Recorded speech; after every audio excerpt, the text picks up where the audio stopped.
Welcome to a video where I can help you figure out if you need a game in 10 minutes or less. Good morning, afternoon, and evening, everybody. My name is miahtheking, and did you know if you take the value of pi 3.14 and hold it up to a mirror, it actually spells pi? Now then, thank you so much for clicking on my video. Today we're checking out a game just released for early access on Steam called Hell Is Us, a Souls-like game, but with a twist. It's modern day. Developed by Rogue Factor and published by Nacon, I hope I'm pronouncing that right, this game was released not in early access and is selling for $50 in 2 days, or $70 right now for an early access edition. And now I don't mean that it's in early access, I mean you get early access. There is a difference. So what even is this game, and is it even worth it? Well, let's find out. You play as Remy, an outstanding soldier who returns to a war-torn country to find his lost father, the blacksmith. On your journey, you discover a brutal civil war and horrifying monstrosities that weird me right the fuck out. Can you survive and find your daddy? Well, who knows, but probably not. So as always, let's go into the good and the bad, followed by my final thoughts, alright?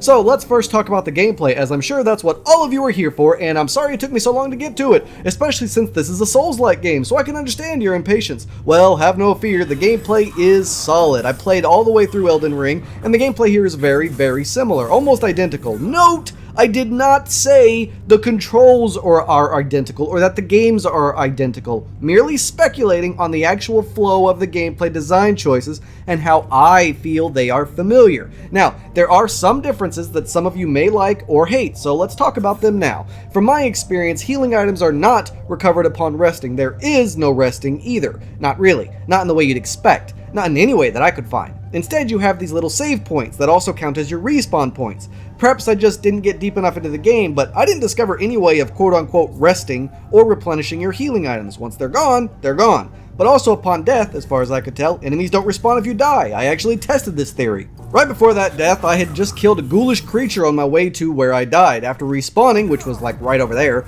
the creature was no longer there. So there's my proof. You also don't level up in the traditional way of most Souls-like games. From what I could tell, you level up your weapons and your drone to unlock newer abilities, strengths, and strategies. So no leveling up, just upgrading gear. Some people might find that frustrating, especially when you realize there are only 4 types of weapons: swords, great swords, polearms, and twin axes. This was kind of depressing to me, and I'll explain why later. But for now, the gameplay, it's pretty self-explanatory if you've played Elden Ring or Dark Souls, though this game leans a little more towards Elden Ring with a much larger open world, lack of directional guidance, and overall freedom of exploration. You get this massive world to explore with treasure hunts, mysteries, clues, and guides, and the list goes on. There's even rare items you can find, and then need to find the owner of said item. Like, it provides you nothing, but if you give it to a guy, they might give you something. There's puzzles and difficult enemies who require different strats to beat them, with unique mechanics for each, with dodging and parrying mechanics similar to what we've all played before. This game also comes with multiple difficulty modes, so you can better enjoy the experience. If you want it easier to explore and enjoy the story, you can do so. If you don't care about that and want a hard, harrowing experience, you can do that too.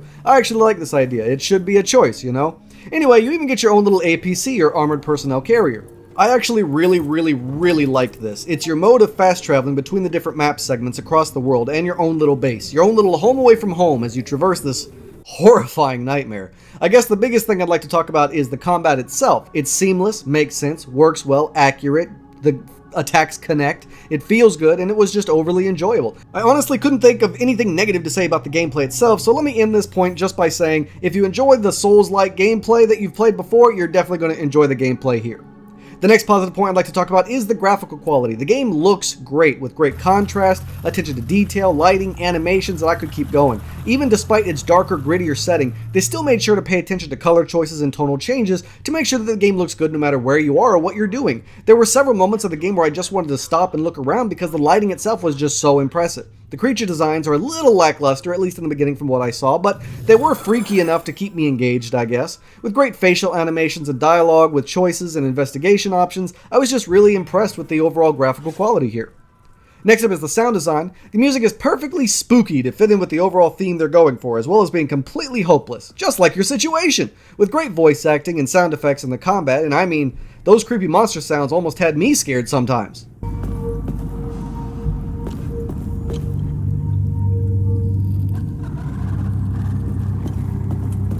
They just did a really good job overall with the sound design. Music, voice acting, ambiance, sound effects, it all worked really well, sounded right, sounded appropriate, and this is just, it's super important for immersion in video games, so I was very glad to hear it. The next positive point I'd like to talk about was the game's stability, user interface, and tutorial.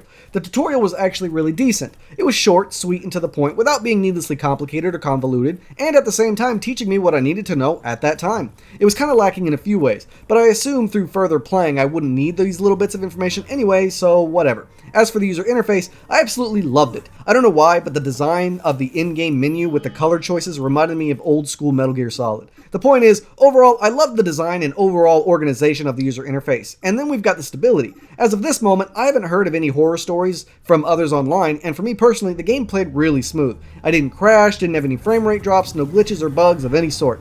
This was impressive, which of course further improved my opinion of the game. Oh, and let me add in the price. They're only charging $50 for this. $50! With its amazing graphics, great gameplay, great sound design, original story and world, intense combat, and amazing production value, and they're only charging $50. This is a steal and one hell of a bargain. Sorry, just had to gush about that for a moment because it deserves it. Last but not least for the positives is the idea. I absolutely love the idea of a modern day version of Dark Souls games or Souls-like games. I do have a gripe about it though, and I'll talk about it later, but the overall creativity and originality here in both the idea, the lore, and even some of the gameplay components, and I gotta say, I'm impressed. That I was surprised. You know, I was impressed that I was surprised. Let's just leave it at that. So, I could probably keep going about all the greatness that is in this game, but I'd rather move on and assume I've made my point. Now we gotta go into the things that I didn't like about the game, but before that, do me a favor and support the growth of my channel. Like, comment, subscribe, share, just all of the above. It really helps my channel grow in so many ways, and I really need more help because I just can't do it all by myself. So, consider showing me support, especially if you're finding the video entertaining or at least informative, alright? Alright, now onto the things I didn't like. Personally, for me, I actually don't really like the lack of direction. The game offers you no map, no clues, no hints, no direction to go in. I mean, it does, but it doesn't. It's hard to say. The game, it does a really cool thing where they're just like, you want to pay attention to your surroundings, listen to what people have to say, memorize things, and learn it. You know, kind of like real life. And I get that. I totally understand the appeal of that, but I'm playing a video game, not real life. I would like it if I could at least in the settings adjust it to where there's some kind of guide. It doesn't even have to be super intuitive, just some kind of guide that basically says you've already been here before, or something like that. Now the game is completely open and free. Free to get lost, free to get confused, free to get frustrated. Not a big complaint and definitely more of a personal qualm, but hey, I wanted to mention it anyway. The next thing I didn't like was the world building. It wasn't really there. I mean, there are contextual clues and contextual little tidbits talking about what these guys were doing in this location and what they found in this location, but not really anything world building. Even when I try to talk to people and I try to get information out of them, they're not even really giving me information about anything in particular, more their opinion about certain things. So the actual world building itself just isn't really there. One moment I'm talking to some fatty with facial deformities, probably a creature of some sort, and the next I'm in a forest. I'm in some country during some civil war with some creatures. I really don't know what's going on. Hell, I'm not even sure if I'm on Earth.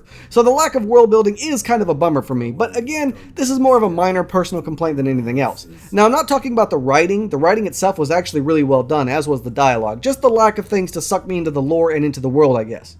And last but not least, for the things I was annoyed with, was the lack of anything similar to magic or ranged, as well as weapon choices. As I mentioned earlier, there's only the 4 types of weapons. All of them are melee weapons, and I personally enjoyed playing as a spellcaster, or I would rather use guns. I feel like this is a huge missed opportunity for them since their game takes place in a more modern setting.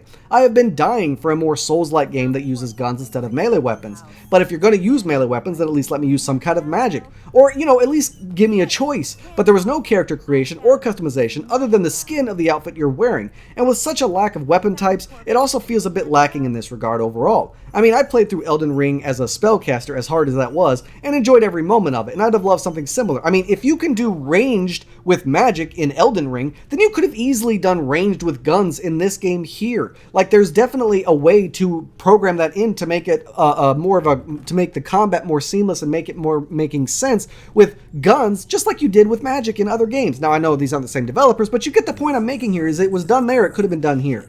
But, unfortunately, despite the fact they don't offer it, I'm gonna have to keep waiting for that game that gives me Souls-like, but with guns. Okay, so those are really the only negatives I could think of that were worth mentioning, and let's be honest here, except for that last one, they were mostly just personal gripes. Everything else about this game was simply phenomenal. Like, looking at this game from a purely objective standpoint, as a reviewer, I just legit could not find a whole lot of things negatively to say about it. The developers, they simply just did a great job here, and I really couldn't think of a lot of bad things to say about it. And since I always try to stay fair and non-biased, I tried really hard to actually find things wrong with this game, including the nitpicking you just heard, but I just couldn't find anything. So what's my recommendation? Well, that should be obvious. If you're a Souls-like fan, it is a must-buy. You have got to play this game. It's really good, it's challenging, it's unique, it's interesting, and it's got a lot of really good, unique ideas, as well as a great amount of production value, immersion, and overall gameplay enjoyment. So this is a solid hell yes, you should give this game a shot. I wholeheartedly recommend it. Alright, so that's all the time I got for today, everybody. Thanks so much for watching, with a special thanks to those of you who stuck around to the end. If you have any questions or concerns, please let me know in the comments down below. Don't forget to like, share, and subscribe, and I can't wait to see you all again on my next adventure. So until then, I bid you all farewell.